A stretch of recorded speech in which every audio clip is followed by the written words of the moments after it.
Tomas was helping explain an English sentence structure exercise when he made a mistake. It was a small thing, a beginner's slip, but Andreas didn't see it that way. His discomfort was already boiling inside, and that was the last straw.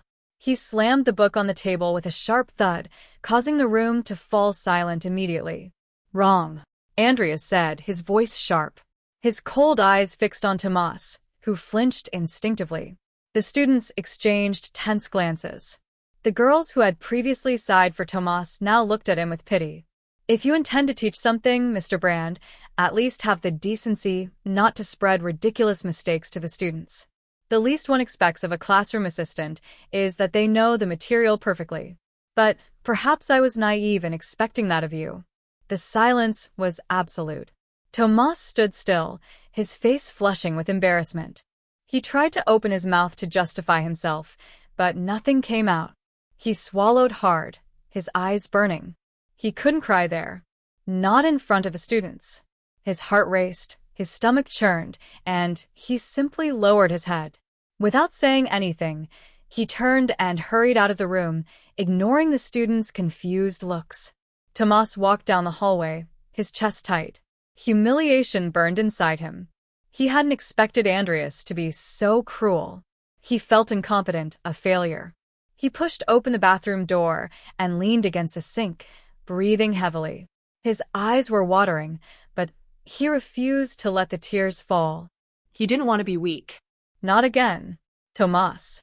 The voice came from the doorway. Tomas looked in the mirror and saw Professor Lucas, who had just entered. He was the chemistry teacher, a man in his early 30s, with kind features and an observant gaze. He was one of the most respected in the school, both by students and colleagues. "What happened?" Lucas asked, frowning when he saw Tomas's red eyes. "Nothing." Tomas tried to hide it, but his voice cracked. Lucas crossed his arms. "It doesn't seem like nothing." Tomas pressed his hands against the sink. The lump in his throat only grew larger. It was Professor Andreas, wasn't it? Tomas bit his lip hesitantly. Lucas sighed and leaned against the wall, shaking his head. "He's an excellent teacher, but he can be insufferable. Many new teachers quit because of him. You're not the first." "He humiliated me in front of the class," Tomas murmured, finally admitting. "Just because I messed up a sentence. He treated me like an idiot." Lucas studied the young man for a moment before speaking. "Andreas has a cold and demanding manner, but I don't think that's the real reason." Tomas looked at him, confused. "What do you mean?" Lucas shrugged. "Let's just say Professor Hawthorne doesn't handle certain emotions well. Maybe the problem isn't your mistake, but the way you affect him." Tomas frowned. "Do I affect him?" Lucas just smirked. "Just watch. You'll understand in time." And with that, he left Tomas alone in the bathroom, confused and still with a heavy heart. Chapter 6. What have I done? Andreas's POV. The silence Tomas left behind still hung in the room. The students looked at me, some with fear, others with a kind of silent judgment. I don't blame them. I was harsh, maybe too harsh. But he made a mistake, and mistakes cannot be tolerated. So, why do I feel this tightness in my chest? I slammed my book shut, trying to ignore the uncomfortable feeling consuming me. I looked around the class, as if daring any of them to question my stance. But no one said anything. They just looked away, returning to their notebooks, trying to pretend nothing had happened. "Continue the exercise," I ordered, my voice firm and cold. I walked to my desk and sat down. I took a deep breath, trying to regain control of myself. But my mind wouldn't let me rest. I saw it in Tomas's eyes. That wet glow, the way he bit his lip, how he swallowed the words he wanted to say. I destroyed him in seconds. And why? Because he made a mistake? Because the students liked him? Because he could do something I never knew how to do, connect with others effortlessly? Or was it because, for an instant when I looked at him, I saw Tom? My hands clenched on the table. The memory came back sharply, cruelly. Tom smiling at me in the university courtyard, holding a book of poetry and laughing at my serious manner. "You need to learn to relax, Andy." He always told me that.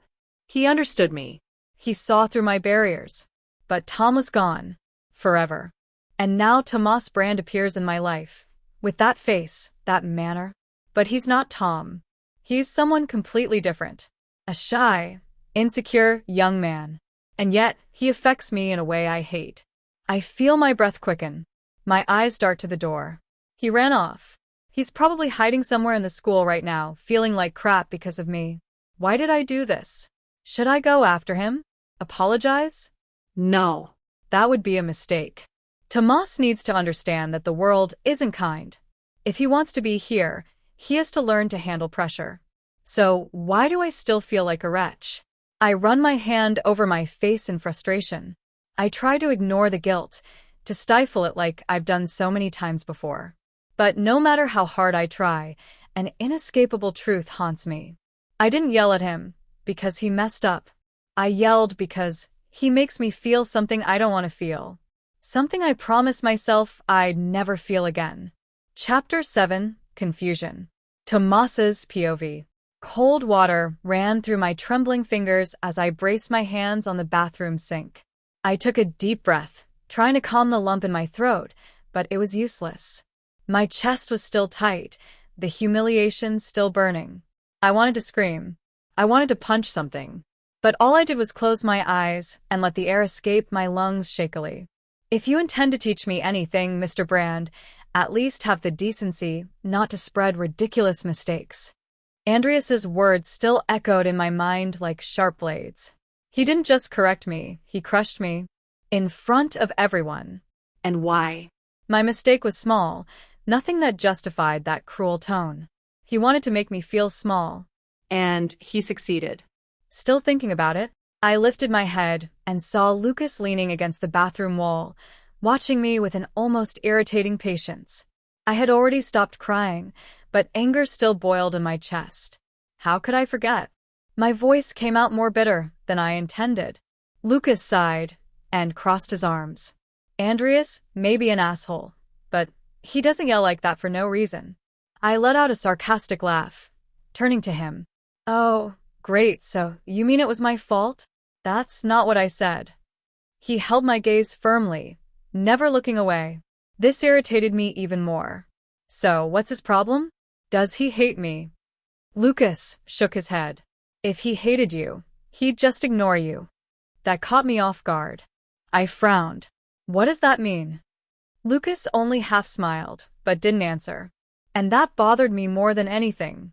My breathing was still ragged. My face was hot, my chest burning with anger, but deep down, there was something else. Something worse.